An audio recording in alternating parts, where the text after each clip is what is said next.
Pine Kokernag से ही इनका ताल्लुक है। फिर है नजीर अहमद कुमार, पहलगाम अनंतनाग से ही। उनके बाद रियाज अहमद कसाना, श्री वजाहत फारूक भट्ट, सेव यूथ से फ्यूचर फाउंडेशन और उनके सभी साथी, सभागार में आज नियुक्ति पत्र अपॉइंटमेंट लेटर पाने वाले सभी भाइयों बहनों और मित्रों,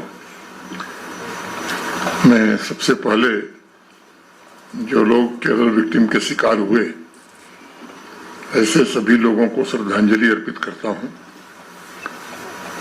अभी आपके समक्ष लगभग 50 लोगों को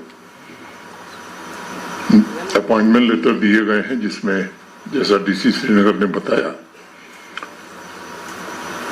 काफी लोग उसमें ऐसे हैं जिनके परिजनों को आतंकवादियों ने आतंकी हिंसा का शिकार बनाया था, और बाकी कुछ ऐसे लोग हैं जो लंबे समय से इंतजार कर रहे थे। आज उनका इंतजार समाप्त हुआ है।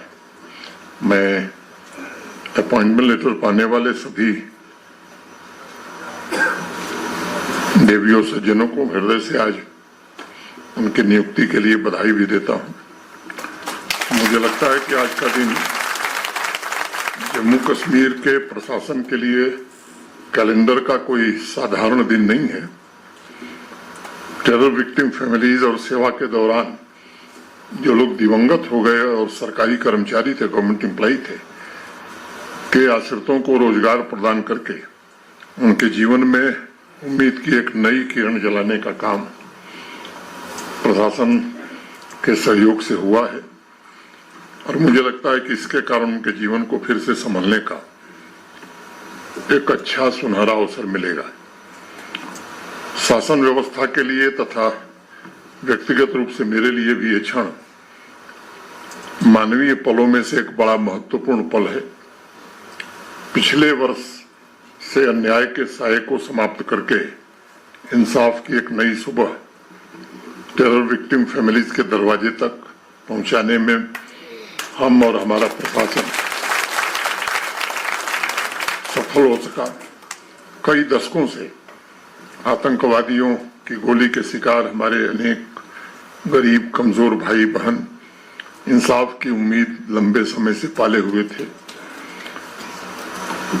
पिछले वर्ष बारामूला से जो अभियान प्रारंभ हुआ उसने सैकड़ों परिवारों को सहायता दी है, साहस प्रदान किया है और अनेक लोगों में एक नया आत्मविश्वास भी पैदा किया है।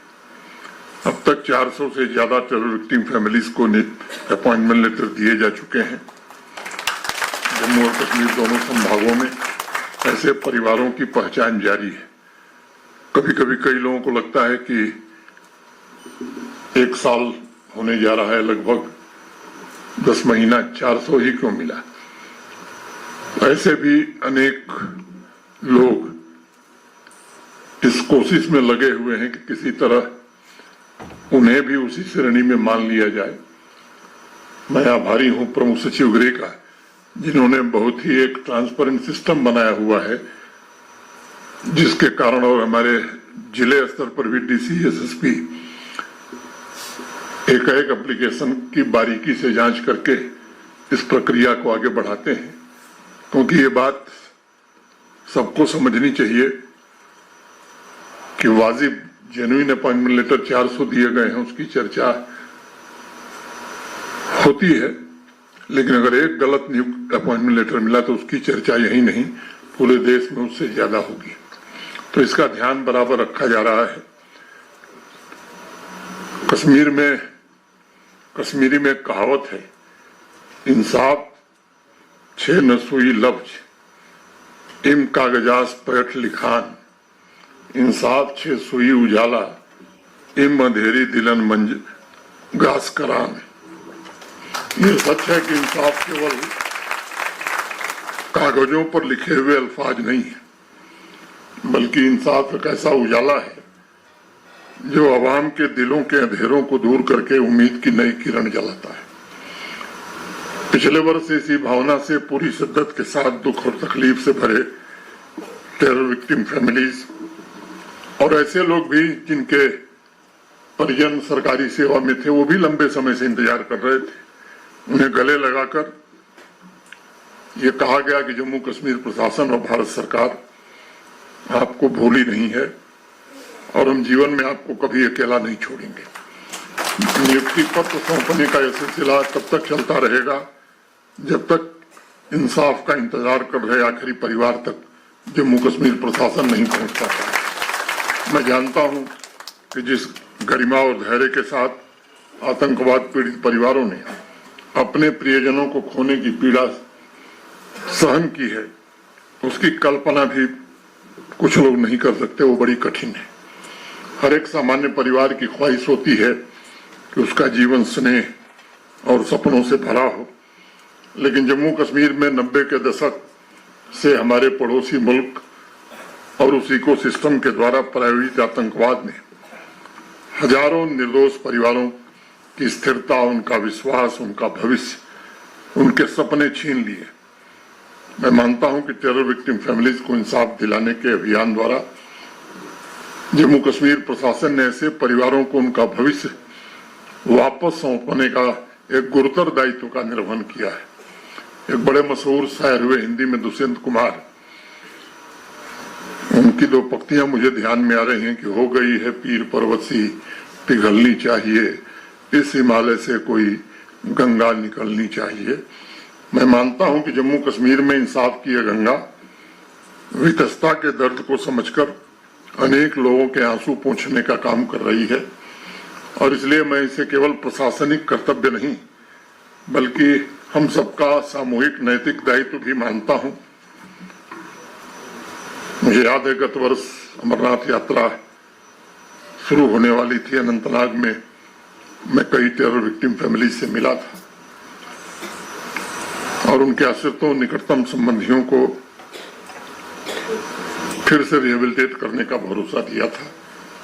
तब से ये केवल एक प्रशासनिक प्रक्रिया नहीं है, वह केवल कागजों पर हस्ताक्षर करने, फाइलों को आगे बढ़ाने या कुछ सरकारी पदों को भरने का विषय नहीं है। उसके पीछे इंसाफ की एक गहरी भावना है। सालों से आतंकवाद के शिकार ऐसे परिवार सिर्फ संवेदना के सहारे जीवन काट रहे थे। इस पूरी प्रक्रिया प्रोसेस के पीछे एक लक्ष्य हम सबका है और हमने सुनिश्चित करना था कि कोई भी आतंकवाद पीड़ित परिवार उपेक्षा की दरारों में गिरकर आवाम और प्रशासन की नजरों से दूर न हो। इसलिए मैं इन नियुक्ति पत्र को, अपॉइंटमेंट लेटर्स को दया और उपकार के रूप में नहीं देखता हूं, बल्कि इंसाफ है ये और आज का कार्यक्रम उसी इंसाफ का जीवंत प्रमाण है।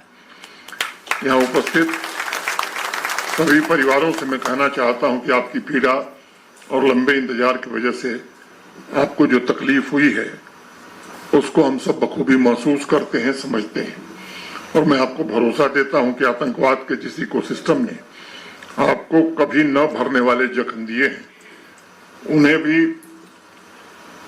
जम्मू कश्मीर पुलिस और सिक्योरिटी फोर्सेस और पूरा प्रशासन हमारा ऐसा दंड देने में लगा हुआ है कि उनकी आने वाली नस्लें भी सदैव याद रखेंगी।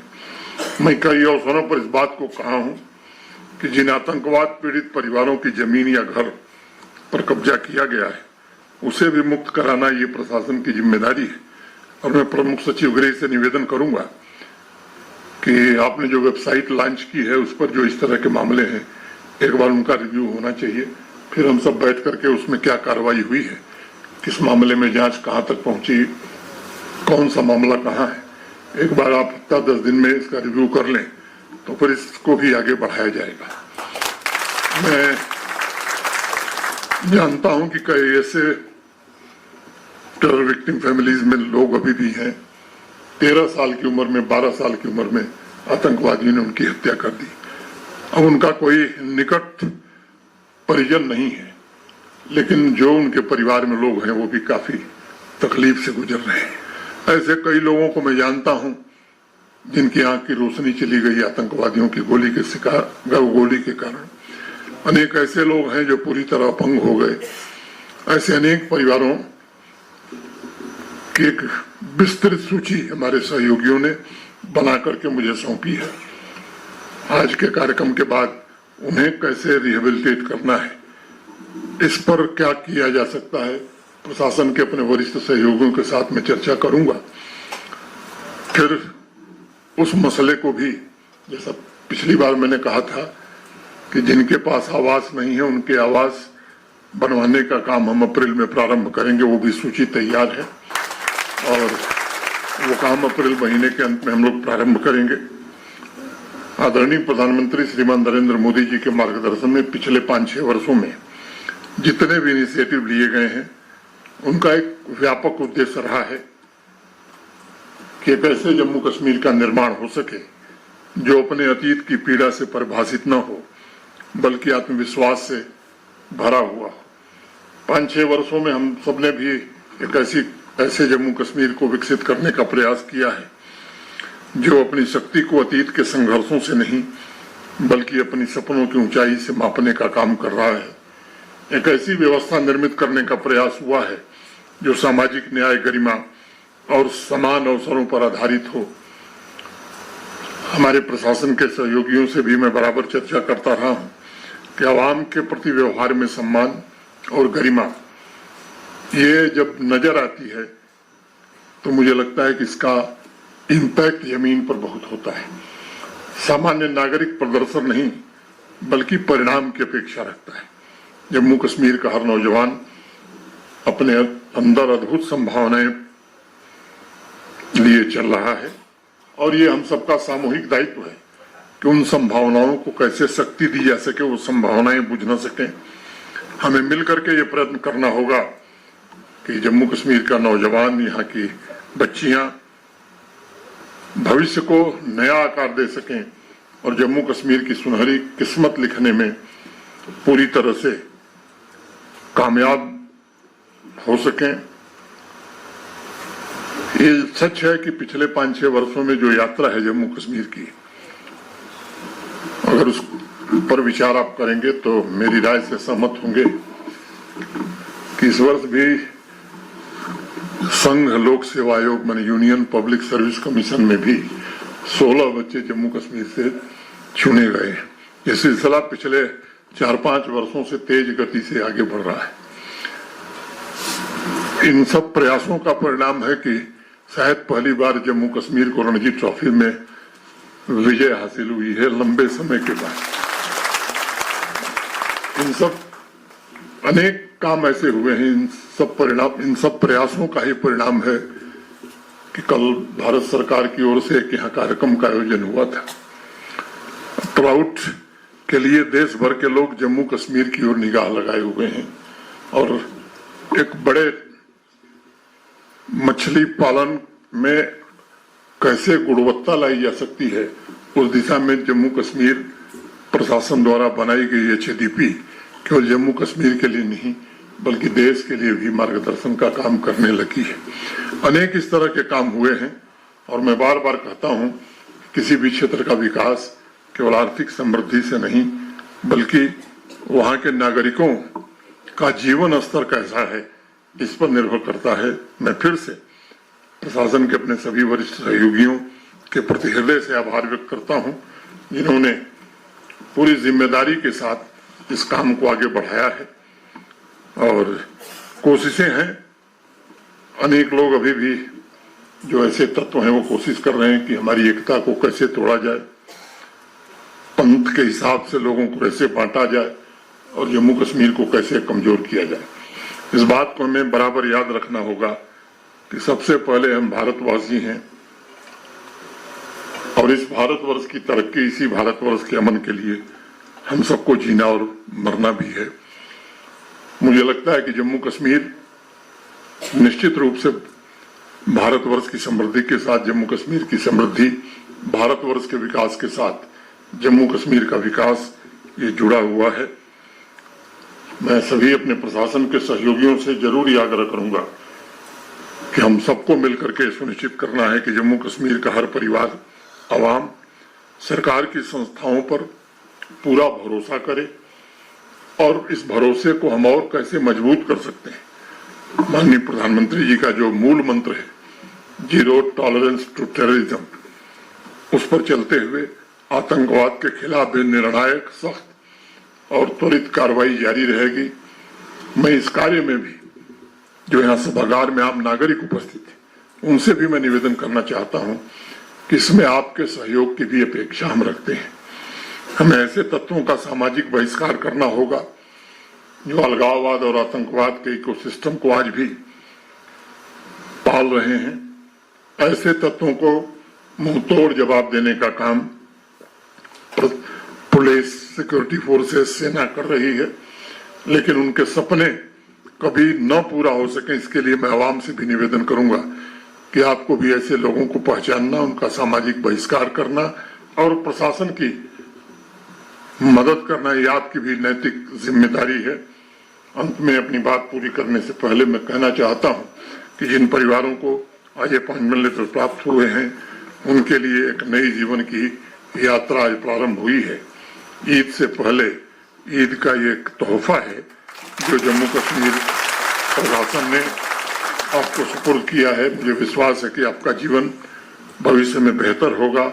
आप सभी नई ऊर्जा, नई ताकत से विकसित जम्मू कश्मीर और विकसित भारत के निर्माण में जुटेंगे। आप सभी को ईद की अग्रिम बधाई देते हुए ईद मुबारक कहते हुए मैं अपनी बात पूरी करता हूं।